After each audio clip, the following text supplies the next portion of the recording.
ನಮಸ್ಕಾರ ಸ್ನೇಹಿತರೆ. ಅಲಹಾಬಾದ್ ಹೈಕೋರ್ಟ್ ರಾಹುಲ್ ಗಾಂಧಿ ಅವರ ದ್ವಿಪೌರತ್ವ ವಿಚಾರಕ್ಕೆ ಸಂಬಂಧಪಟ್ಟಂತೆ ಅವರ ವಿರುದ್ಧ ಎಫ್ಐಆರ್ ದಾಖಲು ಮಾಡೋದಕ್ಕೆ ಆದೇಶ ಕೊಟ್ಟಿರೋದ್ರ ಬಗ್ಗೆ ಈ ಹಿಂದೆ ಹೇಳಿದ್ದೆ. ರಾತ್ರೋರಾತ್ರಿ ಅದೇ ನ್ಯಾಯಾಲಯ, ಅದೇ ನ್ಯಾಯಾಧೀಶರು 180 ಡಿಗ್ರಿನಲ್ಲಿ ಯೂಟರ್ನ್ ಹೊಡೆದಿರೋದು, ತಾವೇ ಕೊಟ್ಟಂತಹ ಆದೇಶವನ್ನ ಉಲ್ಟಾ ಮಾಡಿರೋದು. ಇದೊಂದೇ ಅಲ್ಲ, ಸೋನಿಯಾ ಗಾಂಧಿ ಅವರ ಇಂತಹುದ್ದೇ ಮತ್ತೊಂದು ಕೇಸ್ ವಿಚಾರದಲ್ಲಿ ಮುಂದಿನ ಡೇಟ್ ಕೊಟ್ಟು ಮುಂದಕ್ಕಾಕಿದೆ ನ್ಯಾಯಾಲಯ. ರಾಹುಲ್ ಗಾಂಧಿ ಅವರು ಭಾರತದ ನಾಗರಿಕರಲ್ಲ, ಅವರು ಬ್ರಿಟಿಷ್ ಪ್ರಜೆ ಅಂತ 2003ರಲ್ಲಿ ಸಾಕ್ಷ್ಯ ಸಿಕ್ಕಿತ್ತು. ಅದನ್ನ ಕೇಂದ್ರ ಗೃಹ ಇಲಾಖೆ ಸಹ ಕೋರ್ಟ್ಗೆ ಸಬ್ಮಿಟ್ ಮಾಡಿತ್ತು. ಇನ್ನೊಂದ್ ಕಡೆ ಸೋನಿಯಾ ಗಾಂಧಿ ಅವರು 1980ರಲ್ಲಿ ಆಗಿನ್ನೂ ಭಾರತದ ನಾಗರಿಕತ್ವವನ್ನೇ ಪಡೆದಿರ್ಲಿಲ್ಲ. ನಾಗರಿಕತ್ವ ಪಡೆದಿದ್ದು 1983. ಆದ್ರೆ ಅದಕ್ಕೂ ಮುಂಚಿನಿಂದಲೇ ಅವರು ಭಾರತದಲ್ಲಿ ಮತ ಚಲಾಯಿಸ್ತಾ ಇದ್ರು. ವೋಟರ್ ಲಿಸ್ಟ್ ಅಲ್ಲಿ ಅವರ ಹೆಸರಿತ್ತು. ಭಾರತದ ನಾಗರಿಕರೇ ಅಲ್ಲದ ಸೋನಿಯಾ ಗಾಂಧಿ ಅವರು ವೋಟ್ ಕಾಸ್ಟ್ ಮಾಡಿದ್ದು ಹೇಗೆ? ಈ ಪ್ರಶ್ನೆಗಳಿಗೂ ಸಹ ಉತ್ತರ ಇನ್ನೂ ಸಿಕ್ಕಿಲ್ಲ. 1980ರಲ್ಲಿ ರಾಜೀವ್ ಗಾಂಧಿ ಜೊತೆಗೆ ಸೋನಿಯಾ ಗಾಂಧಿ ಅವರು ವೋಟಿಂಗ್ ಮಾಡ್ತಾ ಇದ್ರು.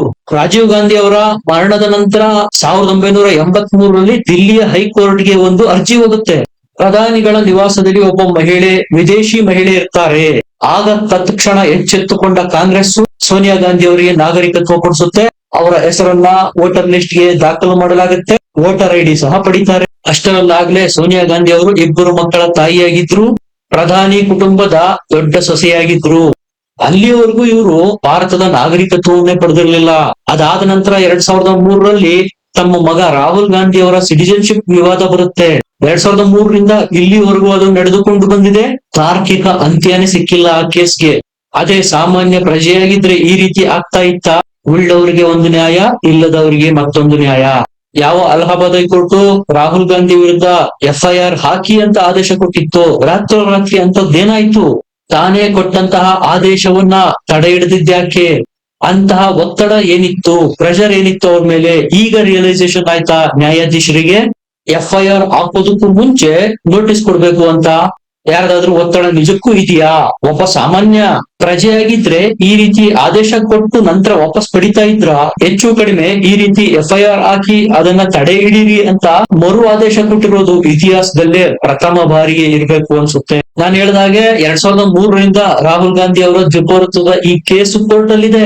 ಅಲ್ಲಿಂದ ಇಲ್ಲಿವರೆಗೂ ರಾಹುಲ್ ಗಾಂಧಿ ಅವರಿಗೆ ಒಂದು ನೋಟಿಸ್ ಕೊಡ್ಬೇಕು, ಇದ್ರ ಬಗ್ಗೆ ಕೇಳ್ಬೇಕು ಅಂತ ಕೋರ್ಟ್ಗೆ ಅನ್ನಿಸ್ಲೇ ಇಲ್ವಾ? ಎಫ್ಐಆರ್ ದಾಖಲು ಮಾಡಿ ಅಂತ ಆದೇಶ ಕೊಟ್ಟ ನಂತರ ಅದನ್ನ ರಿವರ್ಸ್ ಮಾಡಿ ಈಗ ನೋಟಿಸ್ ಕೊಡಬೇಕು ಅಂತ ಅನ್ನಿಸ್ತಾ ಇದೆಯಾ? ಇದೇ ಸಂದರ್ಭದಲ್ಲಿ ಸೋನಿಯಾ ಗಾಂಧಿ ಅವರ ಮತ್ತೊಂದು ಕೇಸು, ಪೌರತ್ವ ಪಡೆಯದೆ ಮತ ಚಲಾವಣೆ ಮಾಡ್ತಾ ಇದ್ರು ಅನ್ನೋದು, ಆ ಕೇಸನ್ನು ಸಹ ಮುಂದಕ್ಕೆ ಹಾಕಲಾಗಿದೆ. ಮತ್ತೊಂದು ಡೇಟ್ ಕೊಟ್ಟು ಕಳಿಸಲಾಗಿದೆ. ತಾಯಿ ಮಗ ಈಗ ಆಲ್ಮೋಸ್ಟ್ ಆಲ್ ಬಚಾವಾದಂತೆ. ಸೋನಿಯಾ ಗಾಂಧಿ ಅವರು ಲಿಖಿತದಲ್ಲಿ ಬರೆದು ಸಮಜಾಯಿಷಿ ಕೊಡ್ಬೇಕು. ತಾವು ಭಾರತದ ನಾಗರಿಕರಾಗೋದಕ್ಕೂ ಮುಂಚೆನೆ ವೋಟರ್ ಲಿಸ್ಟ್ ಅಲ್ಲಿ ಹೆಸರೇನು ಬಂತು, ಮತವನ್ನು ಹೇಗೆ ಚಲಾವಣೆ ಮಾಡ್ತಾ ಇದ್ರಿ? ಎಂತಹ ದುರದೃಷ್ಟ ನೋಡಿ. ರಾಜೀವ್ ಗಾಂಧಿಯನ್ನ ಮದುವೆಯಾಗಿ 12 ವರ್ಷ ಆದ್ರೂ ಸಹ ಸೋನಿಯಾ ಗಾಂಧಿ ಸಿಟಿಜನ್ಶಿಪ್ ಪಡೆದಿರ್ಲಿಲ್ಲ.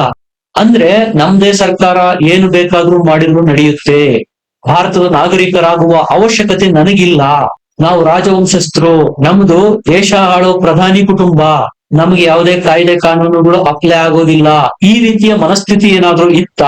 ಅದು ಎಲ್ಲಿವರೆಗೂ? ದಿಲ್ಲಿ ಹೈಕೋರ್ಟ್ ಅಲ್ಲಿ ಪ್ರಧಾನಿ ನಿವಾಸದಲ್ಲಿ ಒಬ್ಬ ವಿದೇಶಿ ಮಹಿಳೆ ಇರ್ತಾರೆ ಅನ್ನುವ ಕೇಸ್ ದಾಖಲಾಗುವವರೆಗೂ ಇವರು ಭಾರತದ ನಾಗರಿಕತ್ವವನ್ನೇ ಪಡೀಲಿಲ್ಲ ನೋಡಿ. ಹಾಗಾದ್ರೆ ಸೋನಿಯಾ ಗಾಂಧಿ ಅವರ ವಿರುದ್ಧ 1983ರಲ್ಲಿ ಪ್ರಕರಣ ದಾಖಲಾಗದೆ ಹೋಗಿದ್ರೆ ಇವರು ಇಲ್ಲಿವರೆಗೂ ಭಾರತದ ನಾಗರಿಕತ್ವ ಪಡಿತಾನೆ ಇರ್ಲಿಲ್ವಾ?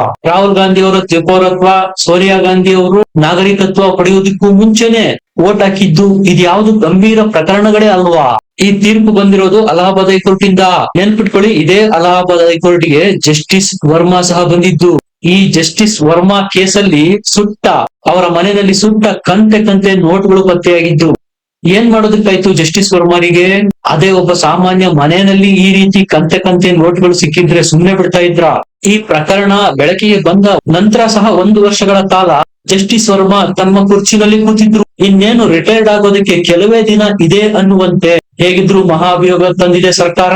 ನಾನು ಮನೆಗೆ ಹೋಗೋದು ಗ್ಯಾರಂಟಿ, ಅದಕ್ಕೂ ಮುಂಚೆ ರಾಜೀನಾಮೆ ಕೊಟ್ಟು ಮನೆ ಸೇರಿದ್ದಾರೆ.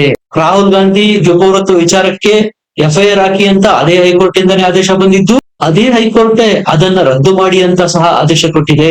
ಹಾಗಾದ್ರೆ ಇದು ಕಾಕತಾಳೀಯನಾ? ಯಾವ ಜಸ್ಟಿಸ್ ವರ್ಮಾ ಮೇಲೆ ಆರೋಪ ಇತ್ತೋ ಅವರನ್ನ ಅಲಹಾಬಾದ್ ಹೈಕೋರ್ಟ್ಗೆ ಟ್ರಾನ್ಸ್ಫರ್ ಮಾಡಲಾಗಿತ್ತು. ಅದೇ ಅಲಹಾಬಾದ್ ಹೈಕೋರ್ಟ್ ಇಂದ ರಾಹುಲ್ ಗಾಂಧಿ ಕೇಸ್ ವಿಚಾರದಲ್ಲಿ ರಾತ್ರೋರಾತ್ರಿ ತೀರ್ಪನ್ನೇ ಉಲ್ಟಾ ಮಾಡಲಾಗಿದೆ, ಎಫ್ಐಆರ್ ನ ರದ್ದು ಮಾಡಲಾಗಿದೆ. ಶಿಶಿರ್ ವಿಘ್ನೇಶ್ ಕಡೆಗೂ ನಾನು ಫೈಟ್ ಮಾಡಿ ರಾಹುಲ್ ಗಾಂಧಿ ಅವರ ವಿರುದ್ಧ ಗೆದ್ದೆ, ಎಫ್ಐಆರ್ ದಾಖಲಾಯಿತು ಅಂತ ಸಂಭ್ರಮಾಚರಣೆ ಮಾಡಿದ್ರು. ಈಗ ಅವರಿಗೂ ಸಹ ಆಘಾತ ಆಗಿದೆ ನ್ಯಾಯಾಲಯದ ಯೂಟರ್ನ್ ನಿಂದ. ರಾತ್ರೋರಾತ್ರಿ ತಾನೇ ಕೊಟ್ಟ ಆದೇಶ, ತಾನೇ ಬರೆದಿರ್ತಕ್ಕಂತಹ ಆದೇಶ, ತಾನೇ ಓದಿದಂತಹ ಆದೇಶವನ್ನ ಜಸ್ಟಿಸ್ ವಿದ್ಯಾರ್ಥಿ ಉಲ್ಟಾ ಮಾಡಿದ್ರು. ದಿಢೀರ್ ಪರಿವರ್ತನೆ ಆಗಿದ್ಯಾಕೆ? ಇದಕ್ಕೆ ಯಾರು ಉತ್ತರ ಕೊಡಬೇಕು? ಇನ್ನೊಂದ್ ಕಡೆ ನಾನು ಕಳೆದ ವಿಡಿಯೋದಲ್ಲಿ ನಿಮ್ಗೆ ಹೇಳಿದ್ದೆ, ಪಶ್ಚಿಮ ಬಂಗಾಳದಲ್ಲಿ ಸತತ 3 ಬಾರಿ ಮಮತಾ ಬ್ಯಾನರ್ಜಿ ಗೆದ್ದಿರುವುದೇ ಅನಾಚಾರ ಅಕ್ರಮಗಳನ್ನ ಮಾಡಿ ಅವರಿಗೆ ಬೇಕಾದ ಎಲ್ಲ ಸಹಕಾರ ಕೊಟ್ಟಿದ್ದು ಐಪ್ಯಾಕ್ ಸಂಸ್ಥೆ ಅಂತ. ಅದೇ ಐಪ್ಯಾಕ್ ಸಂಸ್ಥೆಗೆ 20 ದಿವಸ ಬೀಗ ಜಡಿಯಲಾಗಿದೆ. ಮಮತಾ ಬ್ಯಾನರ್ಜಿಗೆ ಆಕ್ಸಿಜನ್ ಸಪ್ಲೈ ಮಾಡ್ತಾ ಇದ್ದ ಆಕ್ಸಿಜನ್ ಸಿಲಿಂಡರ್ನೇ ಕಿತ್ತೊಗೆಯಲಾಗಿದೆ ಚುನಾವಣಾ ಆಯೋಗದಿಂದ.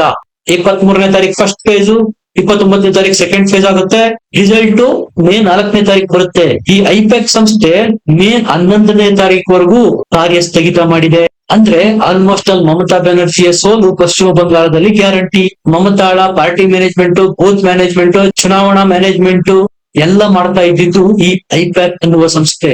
ಇಂತಹ ಕಳ್ಳ ಫ್ರಾಡ್ ಸಂಸ್ಥೆಯನ್ನ ಹುಟ್ಟುಹಾಕಿದ್ಯಾರು? ಪ್ರಶಾಂತ್ ಕಿಶೋರ್, ಮತ್ತೊಬ್ಬ ಕಳ್ಳ.